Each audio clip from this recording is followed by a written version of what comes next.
সাহিত্যের পাতা থেকে বাস্তবের খোলা খাতা জুড়ে ছড়িয়ে রয়েছে রোমহর্ষক কিছু রহস্যের ঘটনা।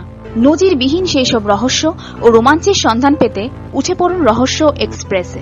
টিকিট কাটার দরকার নেই, শুধু ছোট্ট একটা সাবস্ক্রাইব করুন আর এনজয় করুন একের পর এক রহস্য রোমাঞ্চ গল্প।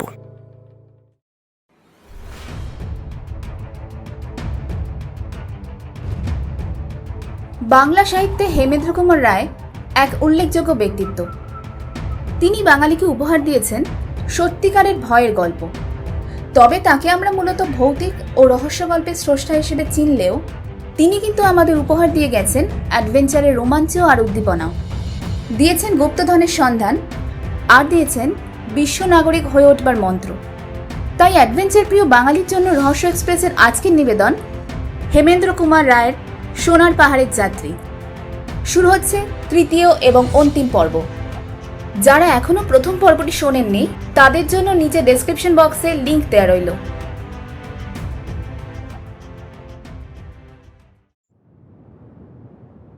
আকাশপথে হু হু করে উড়ে চলেছে প্লেনটা। তার অশ্রান্ত গর্জনে কানে তালা লেগে যায়। পরস্পরের সাথে কথা বলতে হয় চিৎকার করে। বিনয়বাবুর এই অভিজ্ঞতা এই প্রথম। তিনি ভাবতে লাগলেন, মানুষ কি সুখে এরোপ্লেনে চড়ে। তবে হ্যাঁ, আছে বটে অদ্ভুত অনুভূতির আনন্দ। স্থলচর জীব, বিপুল শূন্যে ভেসে বেড়াচ্ছি উদ্দাম গতির বেগে ধূমকেতুর মতো। কখনো উঠছি মেঘের উপরে নীল চাদরের তলায়, কখনো নামছি মেঘের ছায়ায় ছায়ায়, কখনো আমার নিচের দিকে হচ্ছে ঝুপঝুপ করে বৃষ্টি, আবার কখনো বা সামনে বিছানো রয়েছে ধোঁয়া ধোঁয়া পৃথিবীর পট, অপরিচিত কোনো গ্রহের ঝাপসা দৃশ্যের মতো। কিন্তু যতই অপূর্ব বা বিচিত্র হোক, এই অনুভূতির জন্যে পৃথিবীর স্থলযান ও জলযানকে বর্জন করা যায় না। স্থলে ও জলে ছোটে রেলগাড়ি ও জাহাজ, স্টেশনে স্টেশনে বা বন্দরে বন্দরে থেমে থেমে জিরিয়ে জিরিয়ে চোখে পড়ে যেন বিচিত্র দৃশ্য সৌন্দর্যের নবনব মহোৎসব। কত পাহাড় পর্বত নির্ঝর, কত মাঠ প্রান্তর নদ নদী, কত দেশের কত জাতের মানুষের জনতা, কত নগর, কত গ্রাম, কত মঠ ও মন্দির। মাঝে মাঝে নেমে ঘুরে দেখো, বিভিন্ন জাতীয় মানুষের সঙ্গে মেলামেশা ও ভাবের আদান প্রদান করো। স্থাপত্য, ভাস্কর্য ও চিত্রকলার নানা নিদর্শন দেখো। করতে পারো আরও কত কী। রীতিমতো অভিজ্ঞতা ও জ্ঞান সঞ্চয় হয়। বিমানের একমাত্র গুণ তার দ্রুতগতি। মাত্র ৩-৪ দিনে ৭ সমুদ্র ১৩ নদীর ওপারে গিয়ে সে হাজিরা দিতে পারে। আজ কলকাতায় সূর্যের আলো ভরা নীল আকাশ, ৩ দিন পরে লন্ডনের কুয়াশাচ্ছন্ন নিরানন্দ আকাশ। এমন আকস্মিক পরিবর্তন সহসা ধারণায় আনা যায় না। বিমলদের প্লেন ভারত ছাড়িয়ে বুলেটের মতন তীর বেগে উড়ে চলল। দেখতে দেখতে বঙ্গোপসাগর এবং ভারত মহাসাগরকে পিছনে ফেলে প্রশান্ত মহাসাগরের উপর দিয়ে উঠতে লাগল। প্লেন নামল গিয়ে অস্ট্রেলিয়া শাসিত সাউথ নিউগিনির মোরেসবি বন্দরে। সেখানে হাজির ছিল বাঘাকে নিয়ে স্বয়ং রামহরি। মাটিতে পা ফেলে প্রথমেই বিমল জিজ্ঞাসা করলে, খবর ভালো রামহরি? সব ভালো। আমাদের কাজ কিছু এগিয়ে রাখতে পেরেছ? তা হয়তো পেরেছি। যেমন? কারুর যাতে অসুবিধে না হয় সেই জন্যে হোটেল ঠিক করে রেখেছি। খুব সুখবর। তারপর? মালপত্র নিয়ে যাবে বলে ১০০ জন কুলি ঠিক করেছি। সাব্বাস। কিন্তু খোকাবাবু, তাদের বাঁদুরের চেহারা দেখলে তোমার কাঁপুনি দিয়ে জ্বর আসবে, আর গায়ের বুনো বুনো গন্ধ নাকে গেলে তোমরা ওয়াক করে বমি করে ফেলবে। ওইসব আমাদের গা সওয়া হয়ে গেছে। হোটেলের সামনে একটা প্রকাণ্ড মাঠ পাওয়া গেছে। সেখানে তাঁবু খাটিয়ে আছে আমাদের সেপাইদের দল আর অন্য অন্য লোকজন। আরে রামহরি, বাঘাকে বেঁধে ফেলো। ও যে আমাদের গায়ের উপরে খালি খালি ঝাঁপিয়ে পড়ে জ্বালিয়ে মারলে। আর ঝাপাঝাপি করছে মনের আনন্দে।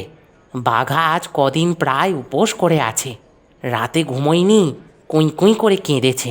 কুমার বাঘার মাথা চাপড়ে বললে, হ্যাঁ রে, আমাদের জন্য তোর মন কেমন করছিল? উত্তরে বাঘা কুমারের চারপাশে চক্কর দিয়ে বোঁ বোঁ করে এক পাক ঘুরে এলো। তার আধখানা জিভ বার করা মুখ দেখে মনে হয় সে যেন কুকুর হাসি হাসছে বিপুল আনন্দে। সকলে হোটেলে গিয়ে উঠল। এরোপ্লেনের একটানা গরুগর্জনের পর এখানকার স্তব্ধ ও শান্ত পরিস্থিতি তাদের কাছে অত্যন্ত উপভোগ্য বলে মনে হলো। বিমল ও কুমার নিজেদের যাত্রার আয়োজন নিয়ে ব্যস্ত রইল। কমল ঘুরতে লাগলো রামহরির পিছনে অতিরিক্ত টুকিটাকি খাবারের লোভে, এবং বিনয়বাবু আলাপ জমিয়ে ফেললেন তারই সমবয়স্ক হোটেলের ম্যানেজারের সঙ্গে। দ্বিতীয় দিনেই তাদের এখানে আসার উদ্দেশ্য শুনে ম্যানেজার সবিস্ময়ে বললে, আপনারা পশ্চিম নিউগিনি বেড়াতে যাবেন? সে যে ভয়ানক দেশ। হ্যাঁ, আমরা জেনে শুনেই এসেছি। আমাদের সঙ্গে দুটি যুবক আছে, বিপদ নিয়ে খেলা করতে তারা ভালোবাসে। আপনাদের দলে একজন পথপ্রদর্শক আছে তো? বিনয়বাবু মাথা নেড়ে জানিয়ে দিলেন, না। সে কি? তাহলে পথ চিনবেন কেমন করে? আপনি কোনো পথ প্রদর্শকের ব্যবস্থা করতে পারেন? তা হয়তো দিতে পারি। বিশ্বাসী লোক তো? অত্যন্ত বিশ্বাসী। আগে তার কি নাম ছিল জানি না, খ্রিস্টান হবার পর তার নাম হয়েছে জোসেফ। সকলে সংক্ষেপে জো বলে ডাকে। সে পশ্চিম নিউগিনির নিগ্রো জাতের লোক। ওই জাতের লোকেরা কতকটা সভ্য, বাস করে প্রায় সমুদ্রের ধারে। দ্বিতীয় মহাযুদ্ধের সময় জো অস্ট্রেলিয়ায় গিয়ে খ্রিস্টান হয় আর ফৌজের রসদ বিভাগে কাজ করে। তারপর আর দেশে ফিরে যায়নি। কিছু কিছু ইংরেজিও শিখেছে। বনে পাহাড়ে ঠিক পথে সে আমাদের নিয়ে যেতে পারবে? আমার বিশ্বাস পারবে। তার মুখে আমরা পশ্চিম নিউগিনির বন পাহাড়ের অনেক আশ্চর্য গল্প শুনেছি। সব কথা বিশ্বাস করিনি, কারণ তার বাড়িয়ে বলার অভ্যাস আছে। তবে মনে হয় পথঘাট তার নখদর্পণে, আর কোন পথে গেলে বিপদ আপদের সম্ভাবনা তাও তার অজানা নেই। সে কোথায়? আপাতত এক কারখানায় ঠিকা কাজ করে। তার সঙ্গে আমরা কথা বলতে চাই। বেশ তো, কালই তার দেখা পাবেন। ভারী মজার লোক এই জো, চেহারাখানাও জমকালো। পরদিন সকালে চায়ের আসরে এক প্রায় অসম্ভব মূর্তির আবির্ভাব। মাথায় অন্তত 6 ফুট 10 ইঞ্চি উঁচু, বুকের বেড়ও 45 ইঞ্চির কম হবে না।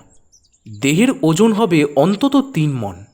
প্রকাণ্ড তেহারা দেহ, কিন্তু দেখলেই বোঝা যায় তার মধ্যে চর্বির বাহুল্য নেই। আছে লৌহ কঠিন মাংসপেশি। গায়ের রং আবলুস কাঠের মতো কালো। পরনে বুশশার্ট ও হাফ প্যান্ট। পায়ে জুতো নেই। একখানা চেহারার মতো চেহারা বটে। বিমল তার দিকে প্রশংসা ভরা চোখে তাকিয়ে রইল। কুমার জিজ্ঞেস করল, তুমি আবার কোন গগনের কালো চাঁদ? সেই বিরাট মূর্তিটা তার দাঁতগুলো বার করে একগাল হেসে বললে, ছেলেবেলায় আমার নাম ছিল নাগৌগা, তারপর পাদ্রী সাহেব আমার নাম দেয় জোসেফ। তারপর এখানকার সকলে আমাকে জো বলে ডাকতে আরম্ভ করে। এই নামটা কি আপনাদের পছন্দ হবে না? তাহলে আমাকে যে কোনো নামে ডাকুন, আমি ঠিক সাড়া দেব। বিনয়বাবু হাসতে হাসতে বললেন, তোমার জো নামটা কিন্তু আমাদের পছন্দ হয়েছে। জো প্রবলভাবে মাথা নাড়িয়ে বলল, না স্যার, না, জো নামটা আমার নিজেরই পছন্দ নয়। আমার এই হাতির মতো চেহারায় অত পুচকে নাম মানাবে কেন? আমি কি নেংটি ইঁদুর? না জো, তুমি আর যাই হও নেংটি ইঁদুর নও। তবে আপাতত নাম বদলে কাজ নেই, তোমাকে আমরা জো বলেই ডাকব। তাই দেখুন, যতবার ডাকবেন ততবারই সাড়া দেব। তোমাকে কি হোটেলের ম্যানেজার পাঠিয়ে দিয়েছেন? হ্যাঁ কর্তা, শুনলাম আপনারা পশ্চিমে যাবেন, আমাকে গাইড করতে চান। বিনয়বাবু বললেন, হ্যাঁ। তা আমি খুব রাজি। পথঘাট তো আমার নখদর্পণে। আমার সঙ্গে আপনারা অনায়াসেই চোখ বুজে যেতে পারবেন, কিন্তু আপনারা কোন দিকে যাবেন আগে সেটা আমার জানা চাই। তুমি উইলহেলমিনা পর্বতের নাম শুনেছ তো? খালি কি শুনেছি স্যার, কতবার তাকে দেখেছি। তার উপর দিকটা বরফে সাদা ধপধপ করে। একবার তার কাজ পর্যন্ত গিয়েও চোরের মতো পালিয়ে আসতে হলো। সে কি হে, তোমার মতো মদ্য মানুষও পালিয়ে আসে নাকি? স্যার, আপনি হলে আমার চেয়েও তাড়াতাড়ি পালিয়ে আসতেন। কিসের এত ভয়? মেয়েদের ভয়। সে আবার কি? সেখানে যেতে গেলে পথে পড়ে মেয়েদের মুলুক। মেয়েদের মুলুক? মেয়েদের রাজ্য। সেখানে সিংহাসনে বসে রানী, আর প্রজারাও সব মেয়ে। হাজার হাজার মেয়ে সেখানে রাজ্যের সব কাজ করে যাচ্ছে। মেয়েদের দেখে আবার ভয় কিসের? ও মাই গড, জানে না তো সেখানকার মেয়েরা কি চিজ। পুরুষ দেখলেই তারা দলে দলে বর্ষা আর ধনুকবাণ নিয়ে তারা করতে আসে।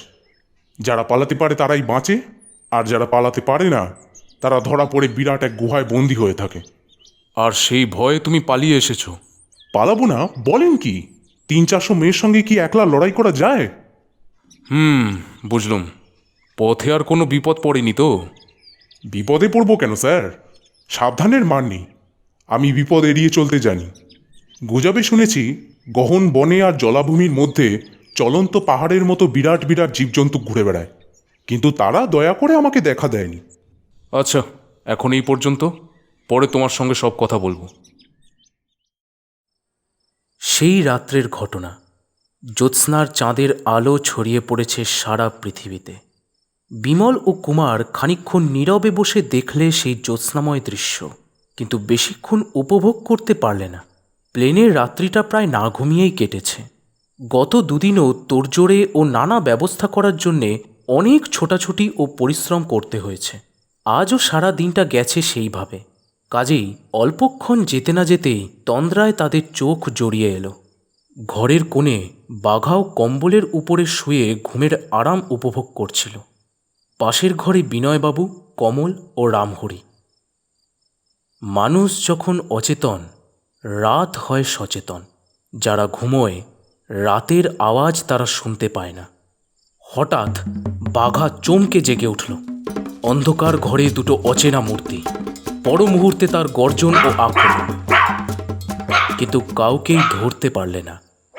মূর্তি দুটো খোলা দ্বারপথ দিয়ে অদৃশ্য হলো দুঃস্বপ্নের মতো। কি হলো? বাঘা চেঁচায় কেন? বিমল হাসতে হাসতে বললে, ঘরে চোর ঢুকেছিল, পালিয়েছে। চোরেদের আত্মরক্ষার চিরকেলে নিয়ম হচ্ছে পলায়ন। কিছু চুরি করতে পারেনি তো? পেরেছে। সেই আলো পাথরের কৌটো জামার পকেটে রেখেছিলুম। সর্বনাশ! চোর নিয়ে গেছে খালি তুলো ভরা কৌটোটা। আলো পাথর আর ম্যাপ আমি এমন জায়গায় লুকিয়ে রেখেছি, কেউ তা আন্দাজ করতে পারবে না। পরদিন সকালে উঠেই বিমল বললে, কুমার, পেছনে ফেউলে গেছে, আর অপেক্ষা করা নয়। আমাদের আয়োজন সম্পূর্ণ, কালকেই এখান থেকে পাত্তারি গোটাতে হবে। এমন সময় বাঘাকে বগল দাবা করে বিপুল বপু জো আত্মপ্রকাশ করলে। বাঘা যে জোয়ের কোলে চড়বার সুযোগ পেয়ে পরম আনন্দ পেয়েছে, সেটা বুঝিয়ে দিচ্ছে তার প্রশান্ত মুখ ও ল্যাজের ঘন ঘন অশ্রান্ত আন্দোলন। বিনয়বাবু বললেন, আরে জো, তুমি এরই মধ্যে বাঘাকে বশ করে ফেলেছো দেখছি যে। জো তার সবকটা দাঁত বার করে হেসে বললে, স্যার, আমি ওকে বশ করব কি?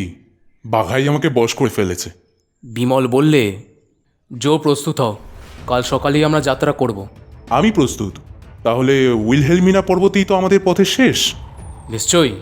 পথে কিন্তু নানা বিপদ আপদ আছে, সেটা আগে থেকেই আরেকবার আপনাকে মনে করিয়ে দিতে চাই। বিপদ আপদকে আমরা থোড়াই কেয়ার করি। দেখছো তো, আমাদের সঙ্গে আছে 1 ডজন বন্দুকধারী সেপাই। সেই সঙ্গে আমরা 5 জনও বন্দুক আর রিভলভার নিয়ে যাচ্ছি। তার উপরে আছে একটা মেশিন গান আর অনেকগুলো হ্যান্ড গ্রেনেড। বিপদকে তাড়াবার জন্যে এই কি যথেষ্ট নয়? একটা বেশ উঁচু লাফ মেরে জো বলে উঠল, যথেষ্ট নয় কি স্যার, যথেষ্টরও বেশি। আমরা অনায়াসেই নারীদের উপত্যকা জয় করতে পারবো। বিনয়বাবু বললেন, আচ্ছা জো, নারীদের উপত্যকা জয় করবার জন্যে তোমার অত আগ্রহ কেন? বিস্ময়ে 2 চোখ ছানা ভরার মতো করে তুলে জো বললে, আগ্রহ হবে না? বলেন কি? সেই দজ্জাল দোষী মেয়েগুলো কিনা আমাকে ধরবার জন্য তেড়ে এসেছিল। আমাকে ধরবে? আমি কি পতঙ্গ নাকি উচ্চিংড়ে? পাগল, তোমাকে উচ্চিংড়ে বলবে এত বড় বুকের পাটা কার? তারপরে স্যার, আমার এক বাসনা আছে। তোমার বাসনা আছে? শুনি, তোমার কি বাসনা? আমি চাঁদ ধরবো। চাঁদ তো থাকে আকাশে, তাকে ধরবে কি হে? সেই চাঁদ নয় স্যার, সেই চাঁদ নয়। তবে আবার কোন চাঁদ? নারীদের উপত্যকার চাঁদ। সেখানে আবার নতুন এক চাঁদ আছে নাকি? একটা নয় কর্তা, অনেকগুলো। বলো কি হে? আগে হ্যাঁ, আর ওদের চাঁদ আমাদের চাঁদের চেয়ে উঁচু দরের। আমাদের চাঁদ তো ক্ষয়রোগে ভুগে ক্রমে ছোট হয়ে শেষটা একেবারেই পটল তোলে। বাঁচে বটে, কিন্তু রাত ফুরলেই পালিয়ে যায়। আর ওদের চাঁদ কোনোদিন ছোট হয় না বা কামাই করে না, প্রতি রাতেই জল জল করে সমানে জ্বলতে থাকে। এত খবর তুমি পেলে কোত্থেকে? মিশনারিদের কাছেও শুনেছি, আর একজন পর্তুগিজ সাহেব সচক্ষে দেখে এসে বলেছে। সচক্ষে দেখেছে? তাহলে সে কি সশরীরে নারীদের উপত্যকায় গিয়েছিল? নৌ স্যার, একটা উঁচু পাহাড় থেকে ঝোপে লুকিয়ে লুকিয়ে সে অনেকগুলো জ্বলন্ত চাঁদকে দেখতে পেয়েছিল। আমি কোকোজাতের লোকদের মুখেও অনেকগুলো চাঁদের কথা শুনেছি।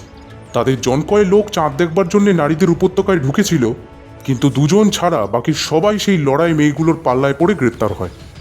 কুমার বিস্মিত কণ্ঠে বললে, মঙ্গল গ্রহে গিয়ে আমরা 2টো চাঁদ দেখেই অবাক হয়ে গিয়েছিলাম, আর জো বলে কি অনেকগুলো চাঁদ। বিমল কথা ঘুরিয়ে দিয়ে জিজ্ঞেস করলে, আচ্ছা জো, তুমি একটা খবর দিতে পারো? বলুন স্যার। পাহাড় অঞ্চলে এমন কোনো পাহাড় আছে যার 3-3টে চূড়া? আছে। কোথায়? উইলহেলমিনা পর্বতের তলার দিকে একটা 3-4 হাজার ফুট উঁচু পাহাড় আছে। তার উপরে দেখা যায় পাশাপাশি 3টে চূড়া। শুনেছি সেখানে গেলে নাকি অঢেল সোনা পাওয়া যায়। সোনার লোভে তুমি কোনোদিন সেখানে যাওনি? ভয়ের চোটে 2 চোখ যতটা পারা যায় বড় করে জো বললে, গড সেভ মি, বস্তা বস্তা সোনার লোভেও জো সেদিকে যাবে না। কেন? ওরে বাপরে বাপ, সেখানে যেতে পথে পড়ে কচ্ছপমুখো শয়তানদের রাজ্য। তাদের কাছে মানুষরা হচ্ছে পিঁপড়ের মতো পুঁচকে। এক এক গ্রাসে তারা একসঙ্গে 4-5 জন মানুষকে গপ গপ করে গিলে ফেলতে পারে। বলছো কি?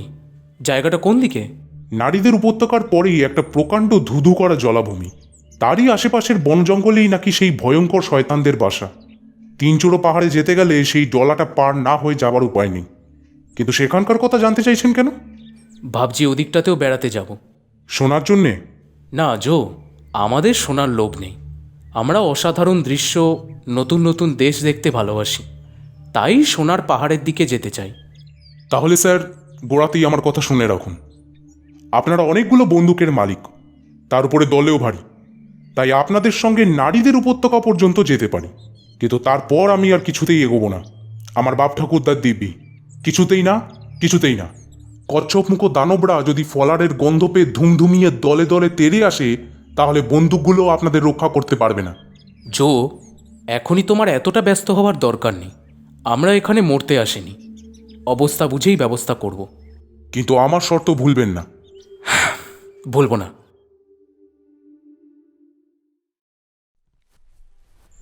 ফ্লাই নদী। দুনিয়ায় বড় বড় নদীর সঙ্গে কেউ ব্রিটেনের টেমস নদীর নাম উল্লেখ করে না, কিন্তু যারা মুখের কথায় ও কলমের লেখায় টেমসকে পৃথিবী বিখ্যাত করে তুলেছে, তাদের চোখে ফ্লাই অনেক বড় নদী বটে। যারা ব্রহ্মপুত্র, গঙ্গা ও পদ্মা প্রভৃতি নদীর দেশ থেকে এসেছে, ফ্লাই নদী বিশেষভাবে তাদের দৃষ্টি আকর্ষণ করবে না। তবে ফ্লাইকে বড় নদী বলে স্বীকার করা চলে। ইংরেজদের নিউগিনি থেকে এই নদীটি প্রবেশ করেছে ওলন্দাজের পশ্চিম নিউগিনির মধ্যে। প্রথমটা স্থলপথে মোটরযানে যাত্রা করে বিমল ও কুমার প্রভৃতি ফ্লাই নদীর তীরে এসে স্টিমারে গিয়ে উঠল। ক্রমে নদী গিয়ে পড়ল পশ্চিম নিউগিনির ভিতরে। এই নদীতে স্টিমার যেতে পারে 500 মাইল পর্যন্ত। তারপর জলের ধারা এত সরু হয়ে আসে যে স্টিমার আর চলে না। তখন বাধ্য হয়ে স্থানীয় নৌকার সাহায্য গ্রহণ করতে হয়। একদিন তাদের মনে নদী জলে স্নানের আনন্দ উপভোগ করার ইচ্ছে জাগল, কিন্তু জো বললে, স্যার, জলে কুমিররা আছে। তাদের স্নানের ইচ্ছে নিভে গেল। তারপর পায়ে হেঁটে আরও একটা নদীর পরে পাওয়া যায় ডিগোগোয়েল নদী। সেখানে স্থানীয় নৌকা ছাড়া জলপথে আর কিছু চলে না। নৌকাগুলো ডোঙা বা শালতি জাতীয়, বড় বড় মোটা মোটা গাছের গুঁড়ির ভিতরটা কুঁদে তৈরি করা। অনেক নৌকো চওড়ায় না হলেও লম্বায় বড় কম নয়। সেগুলোকে আবার নানা নকশা কেটে অলঙ্কৃত করবার চেষ্টা হয়। বিমলদের সঙ্গে লটবহর তো অল্প ছিল না, তাই নৌকার দরকার হলো অনেকগুলো। নদীপথে যেতে পাহাড় ও অরণ্য ছাড়া আরেকটা দৃশ্য তাদের দৃষ্টি আকর্ষণ করল। নদীতীর থেকে খানিক তফাতে জলের ভিতরে খুঁটি পুঁতে তার উপরে পাটাতন, এবং সেই পাটাতনের উপরে পাশাপাশি কয়েকখানা কুটির নিয়ে এক একখানি গ্রাম নজরে আসতে লাগল। বিনয়বাবু বললেন, হিংস্র জন্তু আর মানুষের আক্রমণ থেকে আত্মরক্ষা করবার জন্যে এইসব গ্রামের সৃষ্টি। ইউরোপেও এই ধরনের আদিম বসতির ধ্বংসাবশেষ আবিষ্কৃত হয়েছে। জলপথের পর সকলকে মাটিতে নেমে পায়ে হেঁটে এগিয়ে যেতে হলো। পূর্ব নিউগিনি ছাড়বার পর থেকেই সভ্যতার অল্প স্বল্প চিহ্ন পর্যন্ত লুপ্ত হয়ে গেল। খালি বনজঙ্গল। মাঝে মাঝে যেসব মানুষের দল আত্মপ্রকাশ করে, তাদের ভাবভঙ্গি বন্ধুর মতো বলে মনে হয় না। নধর পাঁঠা দেখলে আমাদের চোখ মুখ যেরকম খুশি হয়ে ওঠে, আমাদের দেখে তাদেরও চোখ মুখ সেই রকম হয়ে ওঠে। তাদের অনেকের মাথায় শোভা পায় স্বর্গের পাখির রঙিন পালক। সকলেরই হাতে থাকে মারাত্মক সব অস্ত্র। পরনে কোনো দলের তলার দিকে ঝলঝলে শুকনো পাতার পোশাক, কোনো দলের সম্বল খালি কোপনি। দলে ভারী না হলে এবং সঙ্গে অনেকগুলো বন্দুক না থাকলে এই অসভ্য বন্য মানুষগুলো যে আদর করে অতিথি সৎকার করতো না, সে বিষয়ে সন্দেহ নেই। সুতরাং মূর্তির মতো নিশ্চল হয়ে দাঁড়িয়ে তারা নিষ্পলক চোখে তাকিয়ে থাকত এই হাতে পাওয়া অথচ হাত ছাড়া শিকারগুলোর দিকে। একদিন এমনই কতগুলো কোপনি পড়া কালো কালো ভূতের মতন লোককে বনের ভিতর থেকে চেঁচাতে চেঁচাতে ও লাফাতে লাফাতে বেরিয়ে আসতে দেখে বাঘা খাপ্পা হয়ে ধমক দিতে দিতে তাদের দিকে দৌড়ে গেল। কিন্তু জো মস্ত এক লাফ মেরে বাঘাকে ধরে ফেলে কোলে তুলে নিয়ে বললে, আরে বাঘা, তুই মরতে চাস নাকি? জোর মুখের কথা শেষ হতে না হতেই একটা চকচকে ফলাওয়ালা বর্ষাদণ্ড বাঘার উদ্দেশ্যে নিক্ষিপ্ত হয়ে তাকে খুঁজে না পেয়ে মাটি কামড়ে ধরলে। কুমার দেখলে আরও অনেকে ধনুকে তীর বসিয়ে টেনে ধরে লক্ষ্য স্থির করছে। তৎক্ষণাৎ বন্দুক তুলে টিপ না করেই ঘোড়া টিপে দিল। কেউ হতাহত হলো না বটে, কিন্তু বন্দুকের এক গুড়ুম শব্দেই তাদের আক্কেল গুড়ুম হয়ে গেল। পর মুহূর্তেই তারা হাউমাউ করে উঠে অদৃশ্য হয়ে গেল ঝাঁপ খেয়ে জঙ্গলের আড়ালে। বিমল হাসতে হাসতে বললে, আমাদের ছেড়ে বাঘার উপরে ওদের অত রাগ কেন? রাগ নয় স্যার, লোভ। লোভ? ওরা বুঝি কুকুরের মাংসের ভক্ত? মাংসের নয়, ওরা কুকুরের দাঁতের ভক্ত। সে আবার কি? এখানকার লোকের বিশ্বাস কুকুরের দাঁতে কপাল ভালো হয়। সাহেবরা যখন ঘোড়ার নাল কাছে রাখে, এরাও তেমনি কুকুরের দাঁত সঙ্গে রাখতে চায়। যে পর্তুগিজ সাহেবের কাছে আমি নারীদের উপত্যকার কথা শুনেছি, তার পেশাই ছিল লোহা পাথর, লবণ আর নানা রকম ছোট ছোট গয়নার সঙ্গে কুকুরের দাঁতও ফেরি করা। ফি বছর 8 মাস সে এখানেই থাকে। এদেশে তো কুকুর পাওয়া যায় না, তাই তাদের দাঁতগুলো বিকিয়ে যায় খুব চড়া দরে। বিমল ব্যস্ত হয়ে বললে, রামহরি, এক্ষুনি বাঘাকে শিকল দিয়ে বেঁধে রাখো। বিনয়বাবু চারিদিকে তাকাতে তাকাতে বললেন, এখানকার অরণ্যে দেখছি অনাহারে মরবার কোনো ভয়ই নেই। বনে জঙ্গলে নারকেল গাছের সংখ্যাই হয় না, তেমনি অসংখ্য কলা গাছের ঝাড়। পেট ভরে কত খাবে, খাও না। কমল লাফ মেরে একটা কলা গাছ থেকে কলা পেড়ে নিয়ে বললে, খালি কি তাই, এদেশি কলার উপরে খোসা নেই, গাছ থেকে পারো আর মুখে পুড়ে দাও। রামহরিও সাই দিয়ে বললে, ভূভারতে কে কবে একথা শুনেছে? কলা আছে, খোসা নেই। কেবল নারকেল গাছ ও কলা গাছ নয়, বনে বনে আরও কত জাতের গাছই নজরে পড়ল। কার্পাস গাছ, চন্দন কাঠের গাছ, তামাক গাছ প্রভৃতি। রন্ধনকলার অদ্বিতীয় শিল্পী রামহরি গাছের নারকেল আর খোসাহীন কলার উপরে নির্ভর করে হাত গুটিয়ে বসে নেই।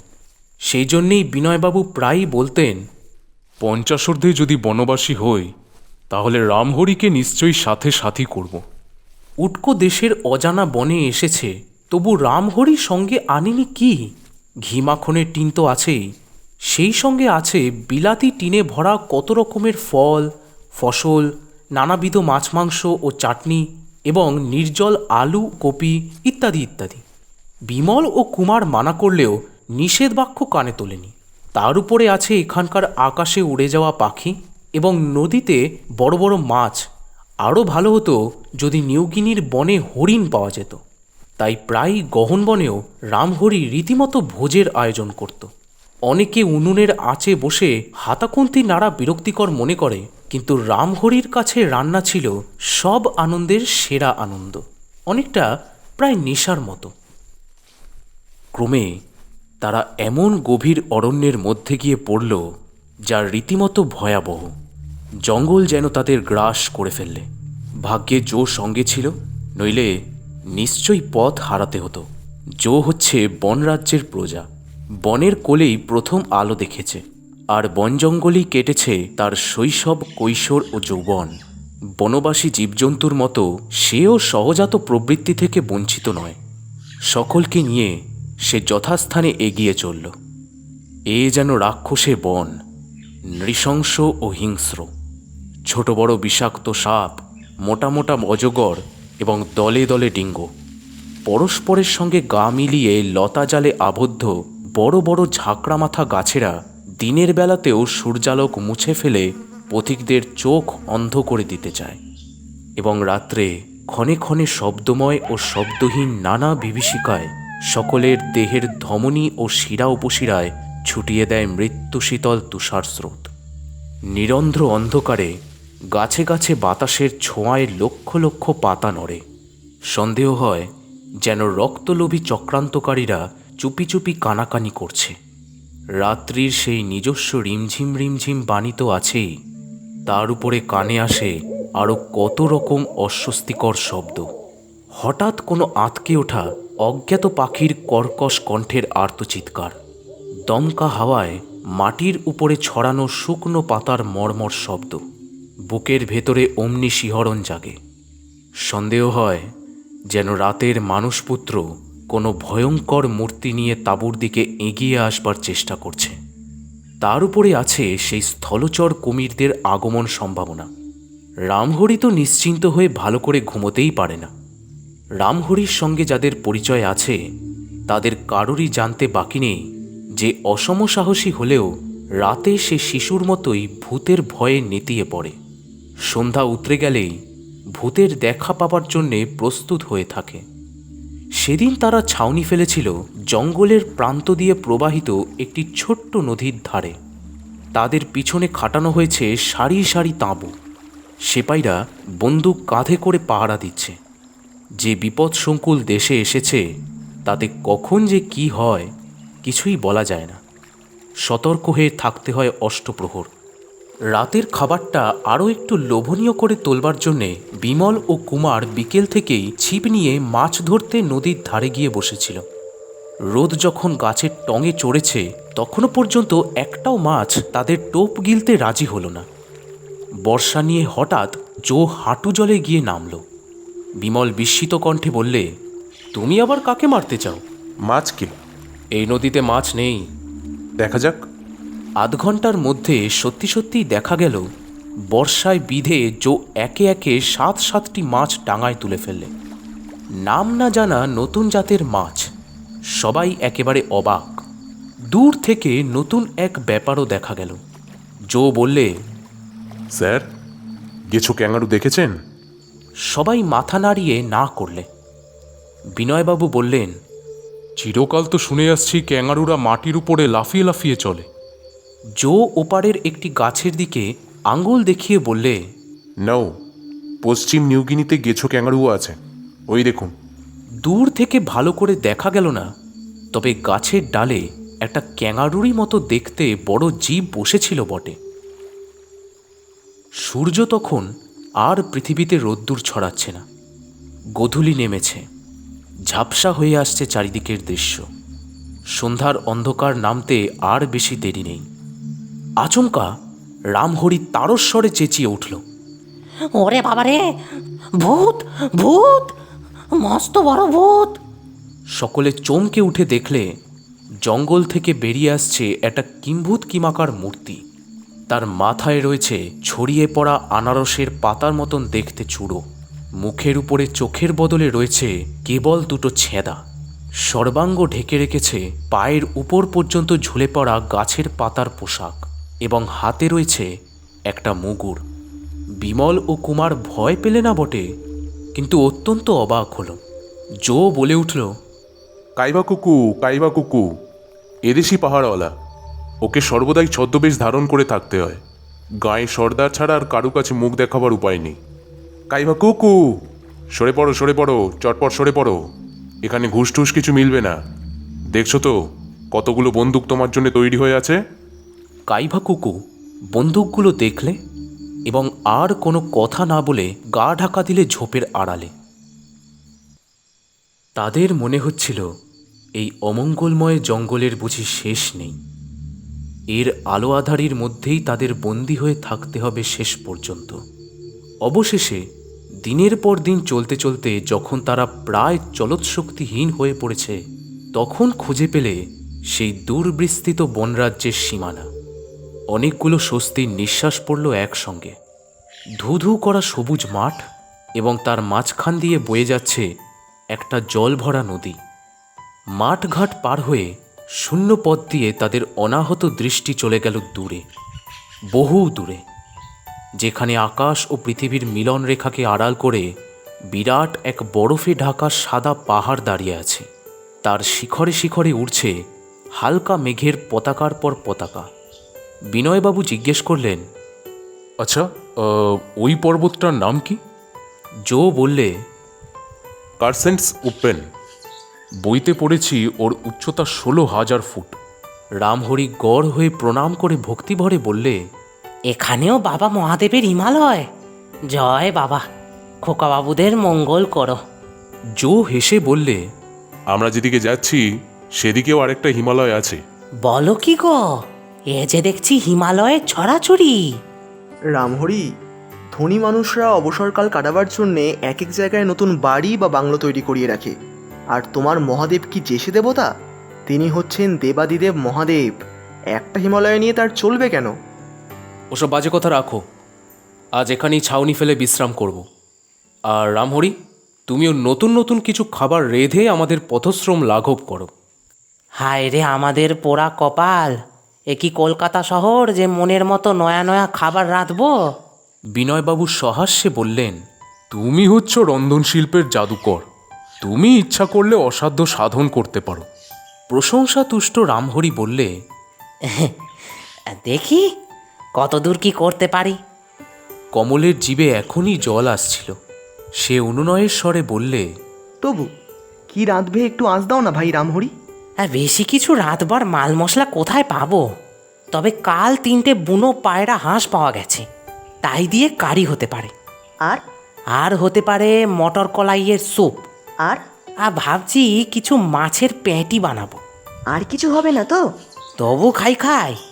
বেশ, পটাটো স্যালাডও হবে। আর বিকেলে চায়ের সঙ্গে টি কেকও দিতে পারি। রামহরি ভাই, চিরজীবন আমি তোমার মোসাহেব হয়ে থাকবো। এই নিবিড় জঙ্গলে রান্নার এতগুলো পথ, ধন্য ধন্য, দলে তুমিই অগ্রগণ্য। বাংলা ভাষায় কথাবার্তা চলছিল, তাই কিছুই বুঝতে না পেরে জো চুপ করে দাঁড়িয়েছিল বোকার মতো। এখন ফাঁক পেয়ে মুখ খুলে বললে, এসব কি কথা হচ্ছে? আমার বিরুদ্ধে ষড়যন্ত্র নয় তো? বিনয়বাবু তার পিঠ চাপড়ে হাসি মুখে ইংরেজিতে বললেন, না না জো, ষড়যন্ত্র নয়। তোমার পাকযন্ত্রকে আরও ভালো করে চালাবার জন্যে রামহরি আজ নতুন নতুন রান্না তৈরি করবে। জো আহ্লাদে আটখানা হয়ে একটা অট্টহাসি হেসে নিজের পেটের দিকে আঙ্গুল দেখিয়ে বললে, রামহরি, আমার এই উদর প্রদেশটা দেখছো তো? এর মধ্যে ঢুকে যেতে পারে একটা গোটা হাতির খোরাক, সে কথা যেন ভুলো না। রামহরি ভাষা না বুঝেও তার ভাবভঙ্গির তাৎপর্য উপলব্ধি করে বললে, জানি গো জানি, আর আধিক্যতা করে ভুঁড়ি দেখাতে হবে না। তোমার পূর্বপুরুষেরা তো জন্মেছিল লঙ্কার রাক্ষসের ঘরে। এই সব কথা হচ্ছে এমন সময় দূরে আচমকা বেজে উঠল অনেকগুলো দামামা। বিমল চমকে উঠে বললে, "শ্, ও আবার কি?" জো ভয়ে ভয়ে বললে, যুদ্ধের ঢাক বাজছে। ঢাকের বোল হচ্ছে, আক্রমণ করো, আক্রমণ করো। আমাদেরই আক্রমণ করতে আসছে নাকি? ওয়েট করুন স্যার, আগে ভালো করে শুনি। বুনোদের দামামার নিজস্ব ভাষা আছে। প্রাগৈতিহাসিক অরণ্যের বাসিন্দারা ছাড়া তা আর কেউ বুঝতে পারে না। আনন্দে দুঃখে, নৃত্যে শোকে, বিবাহে অথবা যুদ্ধবিগ্রহে দামামায় জাগে বিভিন্ন বোল। আবার অসভ্যদের ঢাক রীতিমতো টেলিগ্রাফের কাজ করে। বিশেষ বিশেষ বলে আওয়াজ তুলে বনবাসীরা যে কোনো সংবাদ এক রাত্রির মধ্যেই 100 মাইল দূরেও পাঠিয়ে দিতে পারে। এই গভীর বনে ঢাকই হচ্ছে অসভ্যদের সংবাদ আদান প্রদানের যন্ত্র। অল্পক্ষণ দামামার বাজনা শুনেই জো বললে, না স্যার, আমাদের বিরুদ্ধে বুনোরা হামলা করতে আসছে না। এ হচ্ছে ঘরোয়া মারামারি, এক গোত্রীয় লোকের সঙ্গে আরেক গোত্রীয় লোকের যুদ্ধ, যা এখানে হামেশাই হয়। দামামার আওয়াজ ক্রমেই কাছে আসতে লাগলো। দেখুন স্যার, ওই দেখুন। অরণ্যের প্রাচীর ভেদ করে লোকের পর লোক খোলা জমির উপরে ছুটতে ছুটতে আসতে লাগলো। ক্রমে দেখা গেল প্রায় 40-50 জনকে। সামনেই নদীর বাধা দেখে তারা থমকে দাঁড়িয়ে পড়ল এবং তাড়াতাড়ি সেইখানেই অর্ধচক্রাকার ব্যূহ রচনা করে আত্মরক্ষার জন্য প্রস্তুত হলো। তাদের অস্ত্র তীরধনুক ও বর্ষা এবং পরনে কৌপিন। তারপরই আত্মপ্রকাশ করলে আরেক দল যোদ্ধা। সংখ্যায় তারা দ্বিগুণ এবং তারাই আক্রমণকারী। তাদের অস্ত্র তীরধনুক ও বর্ষার সঙ্গে কাঁটাওয়ালা মুগুর, আবার কারো কারো হাতে তলোয়ারও রয়েছে। তাদের নিচের অংশ ঢাকা শুকনো ঘাসের পোশাকে। কি বিশ্রী মুখভঙ্গি, কি প্রচণ্ড লম্ফঝম্প, কি বিরাট চিৎকার! গাছের বসে থাকা পাখিগুলো আর্তনাদ করে শূন্যে উড়ে গেল।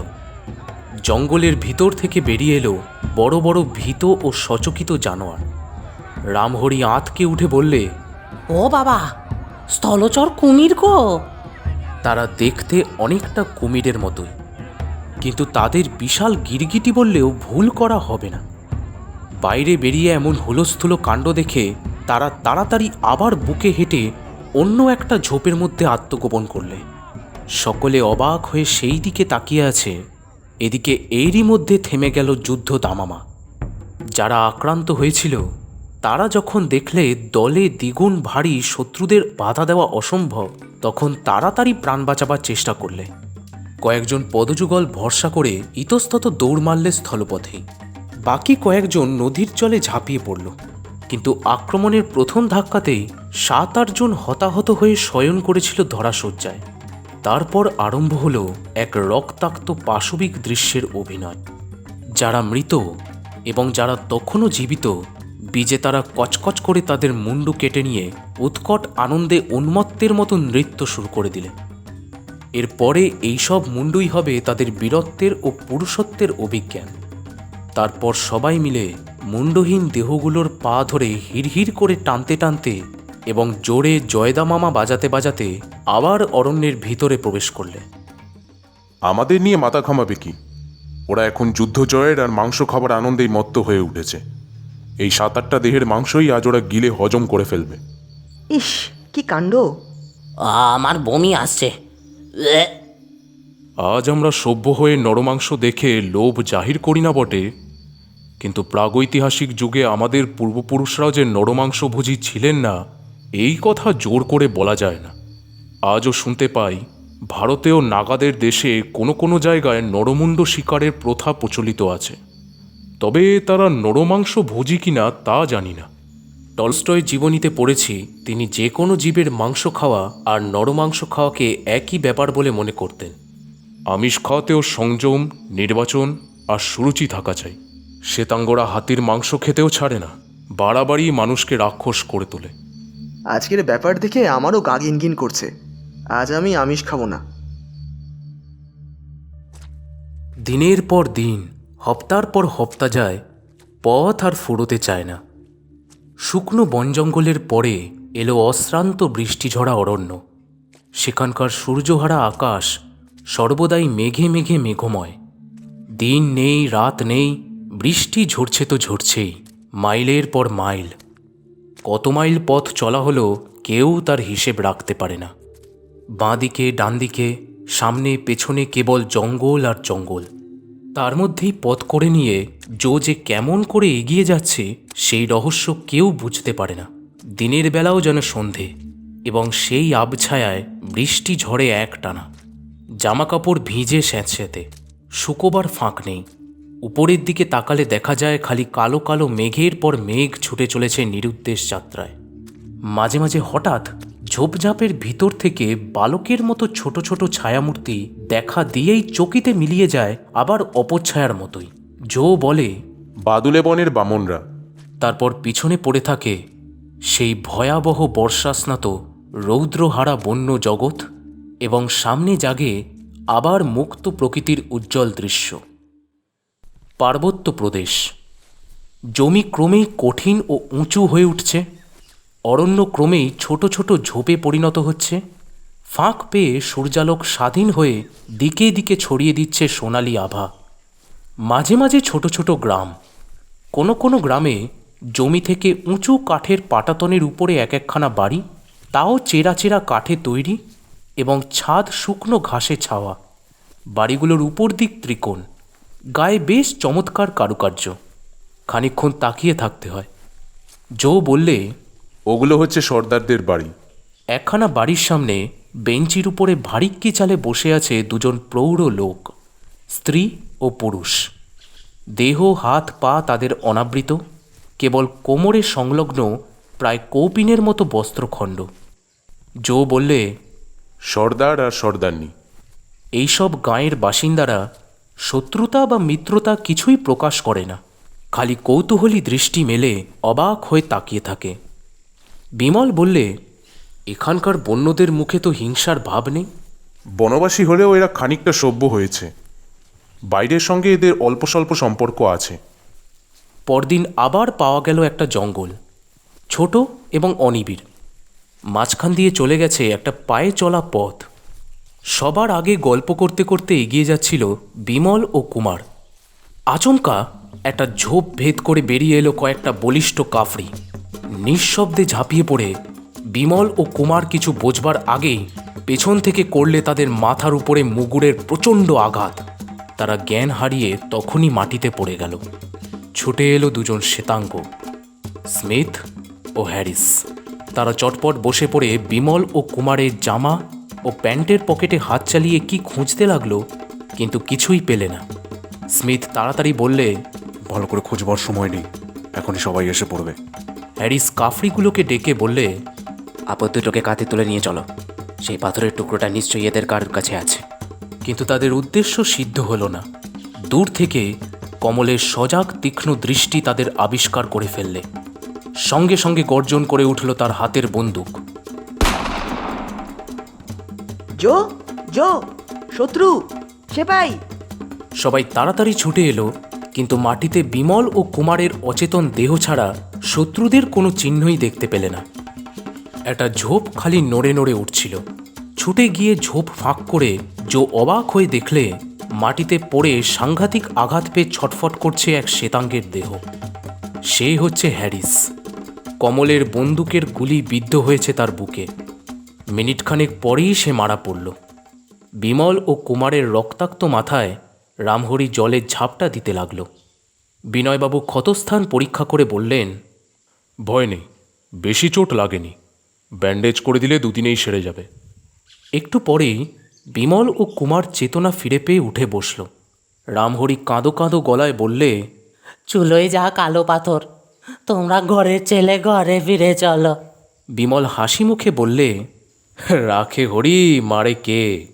কিন্তু এক বেটাকে ঘড়ি রক্ষা করেনি, ওই ঝোপের ভেতরেই মরে আড়ষ্ট হয়ে আছে। কে? হ্যারিস, সেই ঠ্যাঙা শয়তানটা। মারলে কে? কমলবাবু। সাধু সাধু, ধন্য তুমি হে যুদ্ধজয়ী বীর। বিমলের মুখের প্রশংসা পেয়ে কমলের মনে আনন্দ আর ধরে না।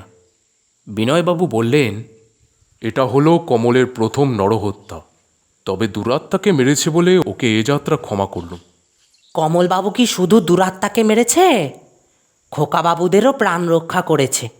কেবল ওকে খাওয়াবার জন্যেই আজ আমি একটা নতুন রান্না রাঁধব। কিন্তু সেদিনকার মতো পথ চলা বন্ধ হলো সেইখানেই।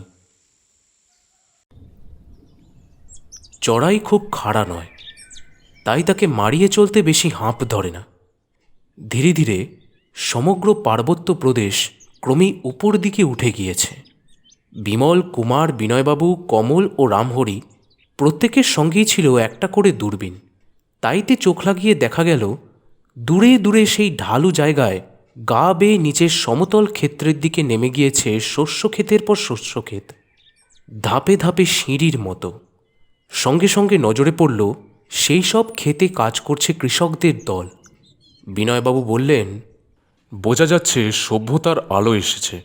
প্রথম যুগে মানুষ যখন সভ্যতার ক খ জানত না, তখন তারা আগুন জ্বালাতেও শেখেনি। পাথরের ফলা বসানো অস্ত্রশস্ত্র নিয়ে বনে বনে ঘুরে শিকারী জীবন যাপন করত। এই শ্রেণীর বন্য মানুষ খুঁজলে আজও পাওয়া যায় অস্ট্রেলিয়ার বহু জায়গায়। দ্বিতীয় যুগে মানুষ করলে আগুনের আবিষ্কার, এবং আগুন জ্বালাবার কৌশলও তার অজানা রইল না। মানুষের জীবনে এলো এক আশ্চর্য অভাবিত পরিবর্তন। তারপর ধাতু আবিষ্কার। ধাতব অস্ত্রের সাহায্যে শত্রু দমন সহজ হয়ে উঠল। তারপর সে যখন চাষবাস করতে শিখলে, তখনই পদার্পণ করলে সভ্য জগতে। নখদর্পণে এই হচ্ছে মানব সভ্যতার রেখাচিত্র। রামহরি হতাশভাবে মাথা নাড়তে নাড়তে বললে, আপনি কি যে হিজিবিজি বললেন, কিছুই বুঝলুম না গো বাবু। বিনয়বাবু হেসে ফেলে বললেন, তুমি বৈঠই কিছু পড়েছ? পড়েছি বই কি, বিদ্যাসাগরের প্রথম ভাগ, দ্বিতীয় ভাগ। তাহলে রামহরি, আজ থাক, পরে তোমাকে ভালো করে সভ্যতার কথা বুঝিয়ে দেব। চড়াই বেয়ে তারা উঠছে আর উঠছে উপর দিকে, ক্রমে আরও উপরে।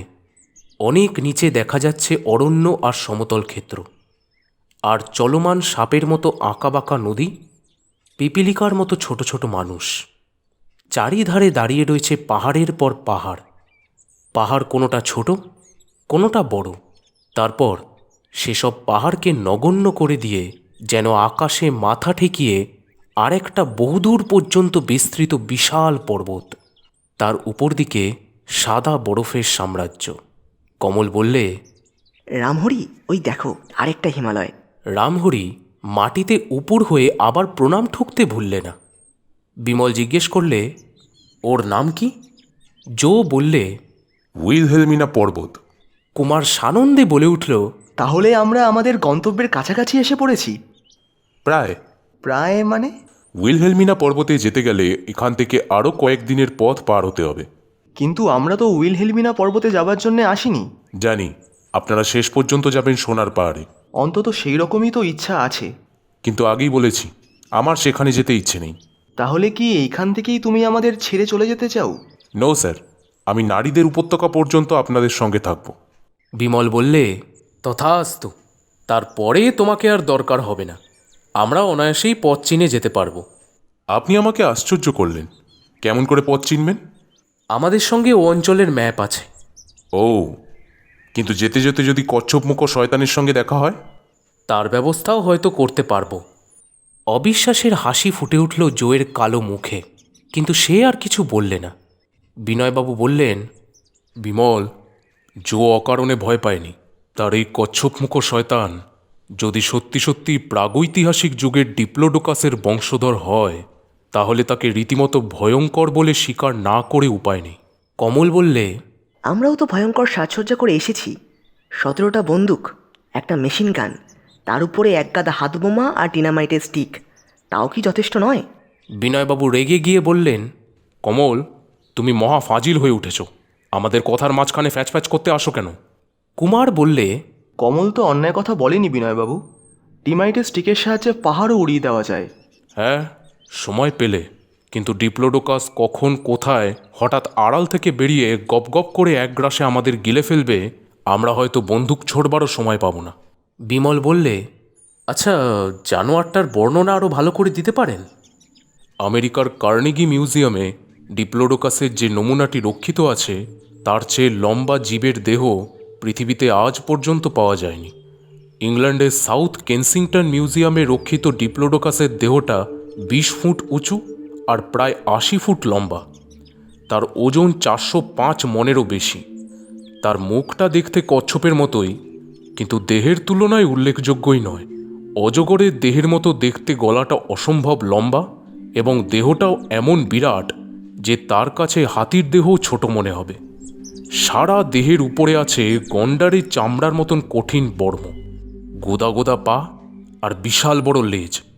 সরীসৃপ জাতীয় অতিকায় জীব, বিখ্যাত ডায়নোসরদেরই আরেক শ্রেণী।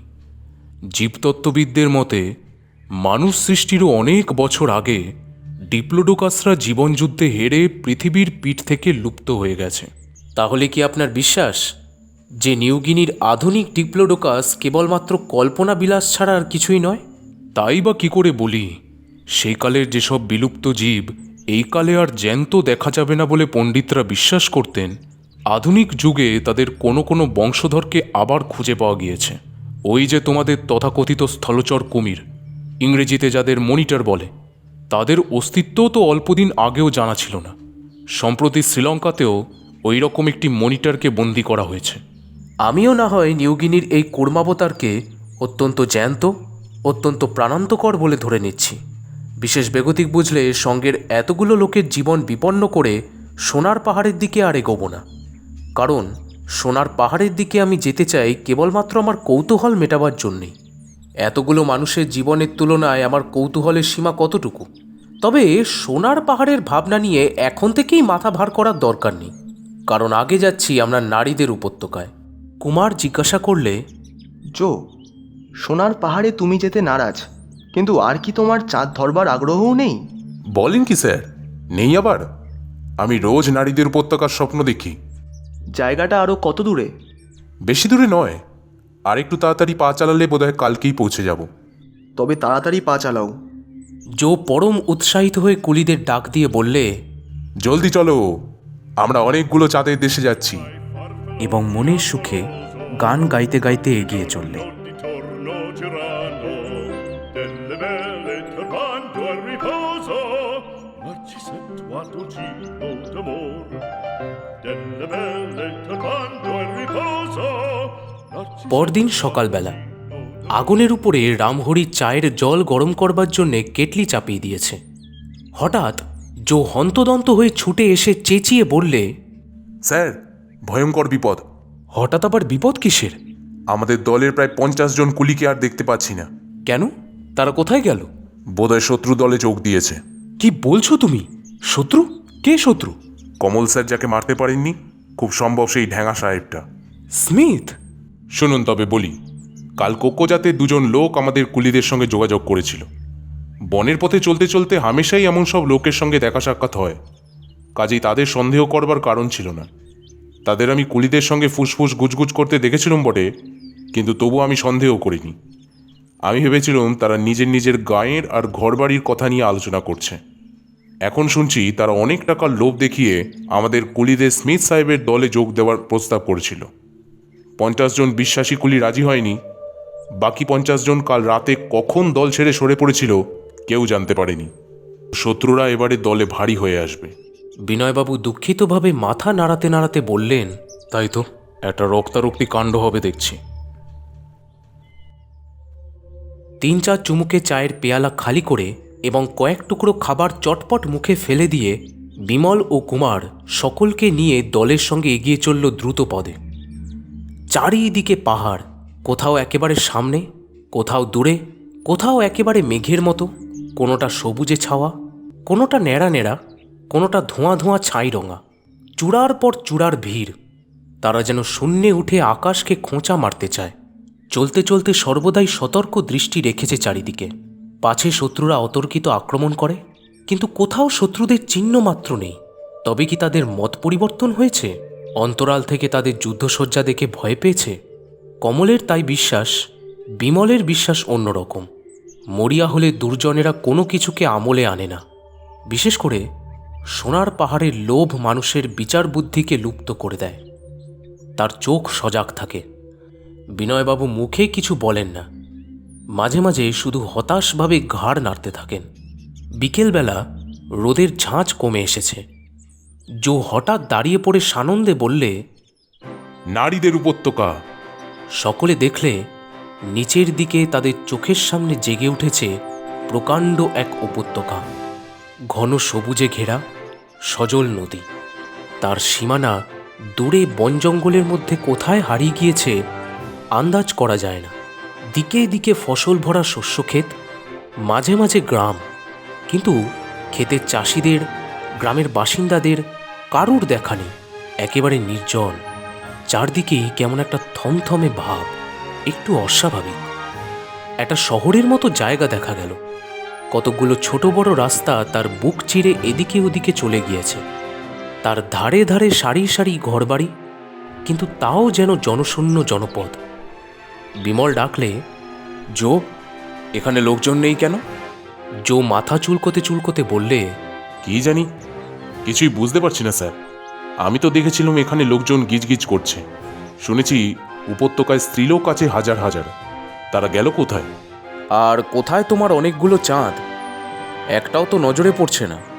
এখনো তো নজরে পড়বে না স্যার, এখনো যে দিনের আলো আছে। কিন্তু ওই থামগুলোর দিকে তাকিয়ে দেখুন। একটা বড় রাস্তার ধারে সারি সারি দাঁড়িয়ে আছে পাথরে গড়া থামের পর থাম। সেগুলোর প্রত্যেকটার উপরে বসানো মস্ত মস্ত সবুজ পাথরের গোলক। তাদের এক একটার বেড় 12 ফুটের কম হবে না।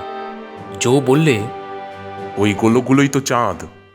বিস্মিত, স্থির, অথচ তীক্ষ্ণ দৃষ্টিতে তারা সেই গোলকগুলোর দিকে হতবাক হয়ে তাকিয়ে রইল।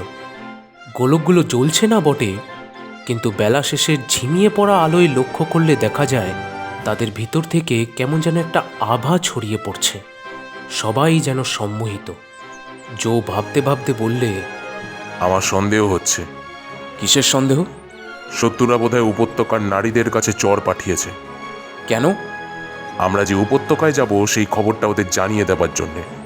অসম্ভব নয়, কিন্তু সেজন্যে মাথা ঘামাবার দরকার নেই। স্যার, বাঁদিকে চেয়ে দেখুন।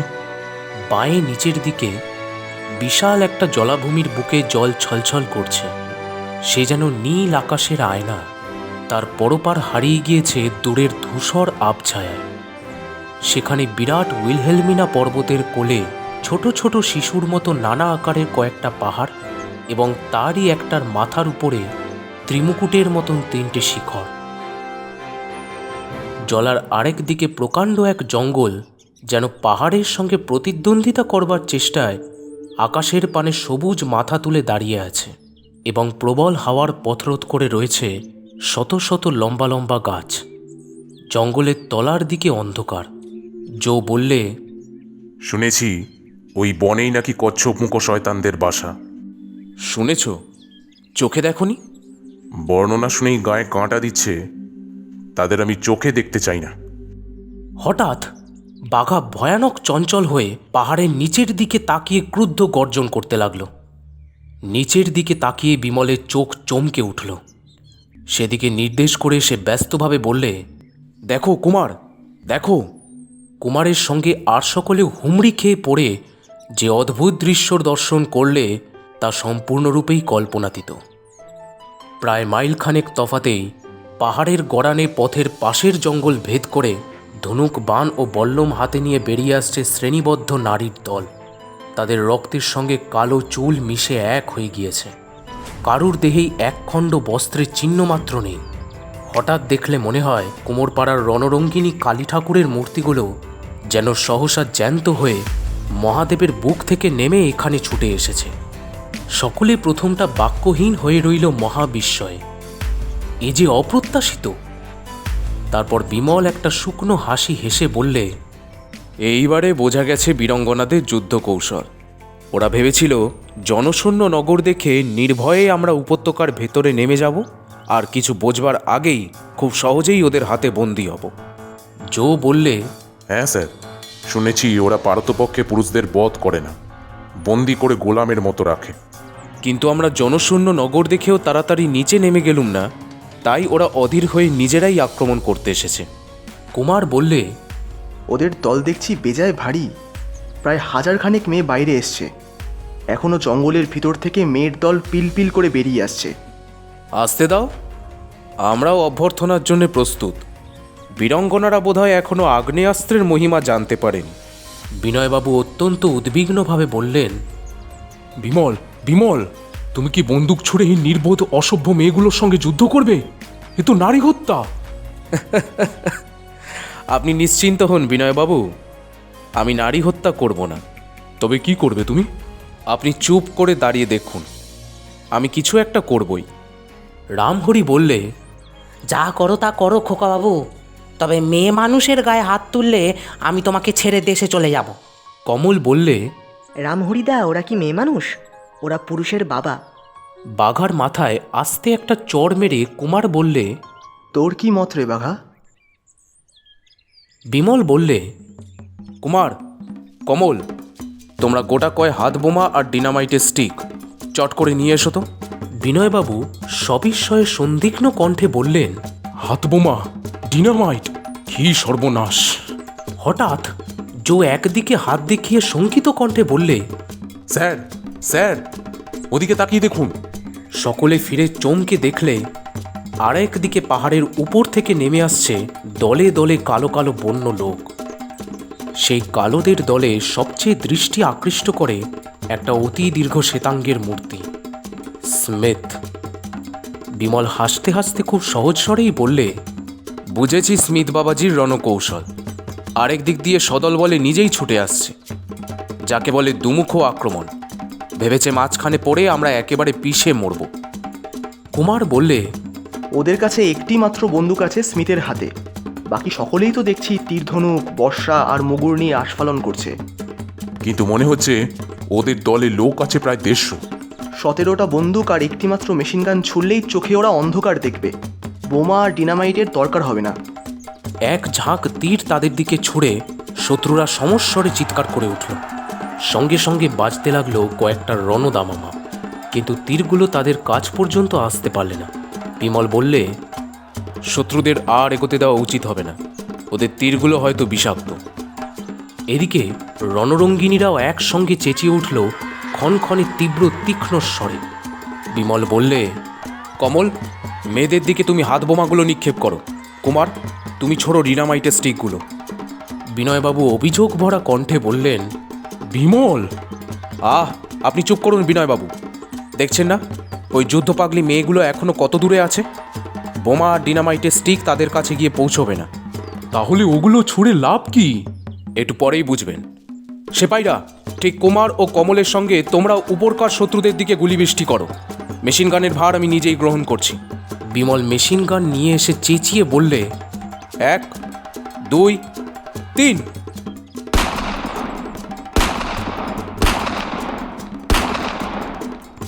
সৃষ্টি হলো আকাশ ফাটানো এক দারুণ শব্দায়মান ভয়ঙ্কর বিভীষিকা। গড়ানো পাহাড়ের উপরে ফটাফট ফেটে গেল বোমা এবং ডিনামাইট। ধসে ধসে পড়ল পাহাড়ের খানিক অংশ। অনেক পাথরের চাঙড় ভীষণ শব্দে গড়াতে গড়াতে নিচের দিকে নামতে লাগলো। একসঙ্গে বোমার, ডিনামাইট এবং অনেকগুলো বন্দুকের আওয়াজ শুনে, আগুনের জ্বলন্ত শিখা দেখে রণরঙ্গিনীদের হুঙ্কার ও অট্টহাস্য একেবারে থেমে গেল। তারা স্তম্ভিত হয়ে মূর্তির মতো দাঁড়িয়ে রইল মুহূর্তের জন্যে। তারপর সভয়ে আর্তনাদ তুলে উল্টো মুখে পালাতে শুরু করল। এমন অসম্ভব ব্যাপার তারা কখনো দেখেওনি, শোনেওনি। বোধহয় তারা ভাবলে যারা হাতের বজ্র ছুঁড়ে পাহাড় ভেঙে খান খান করে দেয়, তাদের সামনে যাওয়া আর নিশ্চিত মৃত্যুকে আলিঙ্গন করা একই কথা। বিমলের মেশিনগানের প্রথম ও প্রধান লক্ষ্য ছিল স্মিথের সুবিশাল বুক। অব্যর্থ লক্ষ্যে গুলিবিদ্ধ হয়ে সেও বিকট চিৎকার করে মৃত্যুর কোলে ঢলে পড়ল। দলপতির মৃত্যু দেখে বাকি শত্রুরা যেদিকে পারলে পালিয়ে প্রাণ রক্ষা করলে। বিমল হাহা করে হেসে উঠে বললে, ঠিক যা যা ভেবেছিলুম তাই হলো। দেখলেন তো বিনয়বাবু, আমাদের নারী হত্যা করতে হলো না। কুমার বললে, আগ্নেয়াস্ত্রের সঙ্গে কখনো যাদের কোনোই পরিচয় হয়নি, তাদের পক্ষে তো ভয় পাওয়াই স্বাভাবিক কথা। ওরা ভাবলে আমরা হচ্ছি মহা জাদুকর, মন্ত্রগুণে আকাশের বজ্রকে বশ করে ফেলেছি। রাস্কেল ভেবেছিল ধারে না পারলেও আমাদের দফা রফা করে ফেলবে, তাই দুমুখ আক্রমণের আয়োজন। সূর্য খানিক আগেই ঢলে পড়েছে। সন্ধ্যার ছায়া ক্রমেই ঘন হয়ে উঠেছে। একটু পরেই সব কিছু ঢাকা পড়বে রাতের আঁচলে। এতগুলো ঘটনার জন্যে তারা আর কোনো দিকে তাকাবার সময় পায়নি। এখন নিচের উপত্যকার দিকে তাকিয়ে তাদের চোখগুলো বিস্ফারিত হয়ে উঠল। উপত্যকার সারবাঁধা থামগুলোর দিকে প্রত্যেকটার মাথায় দেখা যাচ্ছে বড় বড় আলোর গোলক। পথে এতটুকু অন্ধকার নেই। জো উত্তেজিত কণ্ঠে বলে উঠল, চাঁদমালা স্যার, চাঁদমালা! আমার চোখ সার্থক। বিনয়বাবু বিস্মিত কণ্ঠে বললেন, মেয়েগুলো খালি রায়বাঘিনী নয়, কাপড় পরে না বটে, কিন্তু সভ্যতার অনেক কিছুই জানে। পুরুষের সাহায্য না নিয়েই ক্ষেতে চাষ করে ফসল ফলায়, পথ কাটে, ঘরবাড়ি বানায়, শহর বসায়। তার উপরে আবিষ্কার করেছে অনির্বাণ আলোক রহস্য। সভ্যতা গর্বিত এশিয়া, ইউরোপ, আমেরিকার আর কেউ যা পারেনি। ধন্য, ধন্য। কমল বললে, কিন্তু লড়াই মেয়েগুলো গেল কোথায়? শহরে তো তাদের দেখতে পাচ্ছি না। কুমার বললে, আমাদের ভয়ে বনে জঙ্গলে লুকিয়ে আছে। প্রলুব্ধ মুখে জো বললে, একবার শহরটা বেরিয়ে এলে কেমন হয়? কেন? গোটা চয়েক চাঁদ মাথায় তুলে নিয়ে আসি। পাগল! ওগুলো নিরেট পাথরের গোলক, বের প্রায় 12 ফুট হবে, ভীষণ ভারী। বয়ে নিয়ে যাবে কেমন করে? স্যার, হাতে চাঁদ পেলে আমার গায়ে হবে মত্ত মাতঙ্গের মতো শক্তি। না হেঁজো, এই অন্ধকারে বনে জঙ্গলে পাহাড়ের উৎটাই বেয়ে নিচে নামা যুক্তিসঙ্গত নয়। আমরা কাল সকালে উপত্যকায় নামব। যেমন করে হোক জানতে হবে তো আলো পাথর পাওয়া যায় কোন পাহাড়ে। আজ এখন বিশ্রাম। জো, ছাউনি ফেলবার আয়োজন করো। সেপাই সাবধানে পাহারা দিক। কমল বললে, রামহরিদা, তুমি তাড়াতাড়ি রান্না ছড়িয়ে দাও, আমার বড্ড খিদে পেয়েছে। আচম্বিতে কিসের একটা বিষম ঝাপট খেয়ে বিমলের ঘুম ভেঙে গেল। বুঝতে পারলে সে শটান হয়ে পাহাড়ের কনকনে পাথরের উপরে। ঘুমের ঘোরে তার মনে হলো দূরে যেন কারা আকাশ কাঁপিয়ে কামান ছুড়ছে। কিন্তু আকাশের বুকে আগুন জ্বলে কেন? চোখ কচলে ভালো করে দেখে বুঝলে ও হচ্ছে বিদ্যুৎ শিখা। তারপর অনুভব করলে তুমুল ঝোড়ো হাওয়ার ধাক্কার পর ধাক্কা। শুনতে পেলে প্রচণ্ড ঝড়ের হুঙ্কারের পর হুঙ্কার। মাথার উপর থেকে কোথায় উড়ে গিয়েছে তাঁবুর আচ্ছাদন। সকাল হয়েছে, ছাই মাখা বিষণ্ণ ভোর। আরও সব শব্দ কানে আসে। বড় বড় গাছের পর গাছ ভেঙে পড়ার শব্দ, সঙ্গের লোকজনদের হৈ হৈ রবে চিৎকার, কুমারের উচ্চকণ্ঠের ডাক, বিমল, বিমল, কুমার, এই যে আমি। কাছে এসো, সাইক্লোন। আর সবাই? আমরা সবাই এক জায়গায় এসে মাটিতে উবুড় হয়ে শুয়ে আছি, নইলে ঝড়ে উড়ে যাব। বাতাসের কি ভয়ানক জোর! তুমিও তাড়াতাড়ি এসে লম্বমান হও। সেই মুহূর্তেই বিমল উপলব্ধি করলে পাহাড়ের সঙ্গে সঙ্গে তার দেহও দুলছে। পাহাড় কাঁপছে। সে দুঃস্বপ্ন দেখছে না কি? বিনয়বাবু সভয়ে চেঁচিয়ে উঠলেন, ভূমিকম্প, ভূমিকম্প! তারপর সেসব কি অনির্বচনীয় ধ্বনি ও প্রতিধ্বনি! শুনলে রোমাঞ্চিত হয়ে ওঠে সর্বাঙ্গ। বুক ধরাস ধরাস করতে থাকে কি এক অজানা আতঙ্কে। শব্দ বাড়তে বাড়তে শেষে যেন কর্ণভেদী হয়ে উঠল, যেন আকাশ ও পৃথিবীকে পরিপূর্ণ করে তুলল। হুড়মুড় করে ভেঙে পড়তে লাগলো পর্বতের বড় বড় অংশ। কোথাও পর্বতপৃষ্ঠ দুফাঁক হয়ে গিয়ে ভেতর থেকে বেরোতে লাগলো গন্ধকের গন্ধপূর্ণ দম বন্ধ করা পুঞ্জ পুঞ্জ ধোঁয়া। প্রতি মুহূর্তে বিমলের ভয় হতে লাগলো এই বুঝি তার মাথার উপরে পাহাড়ের চাঙড় ভেঙে পড়ে। উপত্যকা থেকে শোনা গেল হাজার হাজার নারী সভয়ে কাতর চিৎকার করছে সমস্বরে। শুয়ে থাকা অবস্থাতেই শরীর খানিকটা তুলে বিনয়বাবু বললেন, কি ভয়ানক! দেখো, দেখো! সকলে অবাক হয়ে দেখলে ত্রিমুকুট সোনার পাহাড়ের দুটো চূড়া টলতে টলতে ভীষণ শব্দে দিক বিদিক পরিপূর্ণ করে ভেঙে পড়ে গেল নিচের দিকে। তারপরে আরেক রোমাঞ্চকর আকাশ কাঁপানো শব্দ শোনা গেল। অগভীর জলাভূমি হয়ে উঠেছিল সুগভীর হ্রদের মতো। কোথা থেকে সেখানে তীর বেগে ধেয়ে এলো ভয়ঙ্করী বন্যা। সেই প্রচণ্ড শব্দ জগতের মধ্যেও আবার কাদের বুকের রক্ত জল করা আর্ত চিৎকার। ওরকম অমানসিক চিৎকার তারা কেউ কখনো শোনেনি। রামহরি ভয়ে কেঁদে উঠল। কমলের সারা শরীর থরথর করে কাঁপতে লাগলো। অবাক চোখে সকলে দেখলে বন্যার প্রচণ্ড টানে ডালপালার মতন ভেসে যাচ্ছে তিনটে মহাকায় অবিশ্বাস্য কালো কালো জীব, যাদের এক একটার পেটে অনেকগুলো হাতি ঢুকে যেতে পারে। রুদ্ধশ্বাসে জো বললে, কচ্ছপ মুখ শয়তান, ডিপ্লোডোকাস। ভূমিকম্প থেমেছে, ঝড়টাও একটু কমেছে।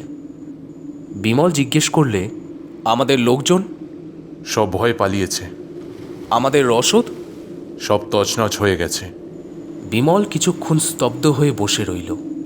তারপর মুখ তুলে বললে, বিনয়বাবু, এখন আমাদের কি করা উচিত? ফিরে যাওয়া। ঠিক বলেছেন, তাই চলুন। হাতে বন্দুক আছে, বনে পশু পাখি আছে, অনাহারে মরবার ভয় নেই। বেশ অ্যাডভেঞ্চার তো হলো, এইবারে ঘরের ছেলে ঘরে ফিরে যাই।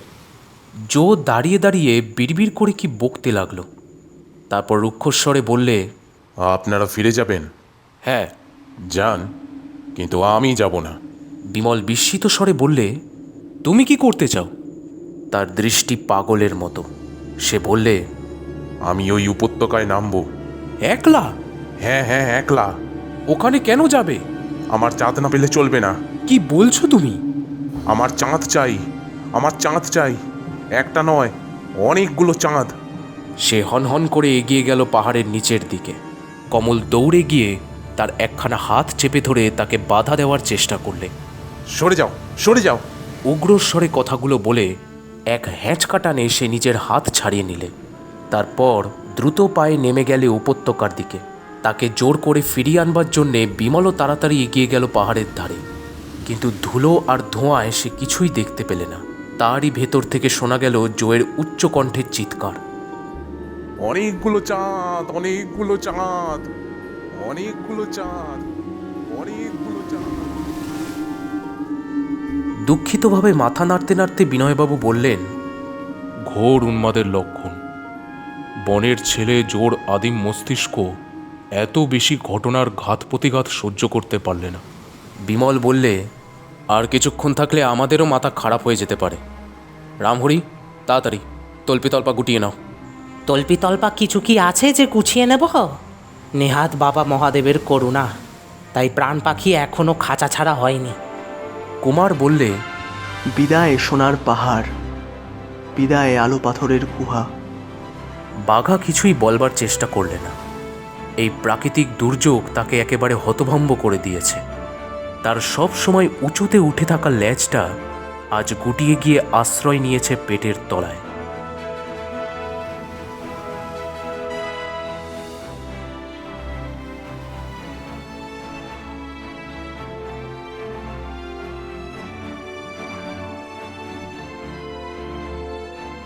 Life is a journey, not a destination. আর এই কথাটাই প্রযোজ্য যে কোনো অ্যাডভেঞ্চার কাহিনীর ক্ষেত্রে, যেখানে গন্তব্যটা প্রাথমিক আকর্ষণ হলেও যাত্রাপথেই লুকিয়ে থাকে নিত্য নতুন আবিষ্কারের আনন্দ আর রোমাঞ্চ। এই কাহিনীও তার ব্যতিক্রম নয়। বিবর্তনের হাত ধরে সভ্যতার রেখাপথে চলতে চলতে সামনে আসে একটা বিরাট প্রশ্ন: সভ্যতা কি আমাদের সত্যি এগিয়ে দিয়েছে নাকি পিছিয়ে? ফিরে আসছি পরের সপ্তাহে আরও একটা রোমাঞ্চকর গল্প নিয়ে।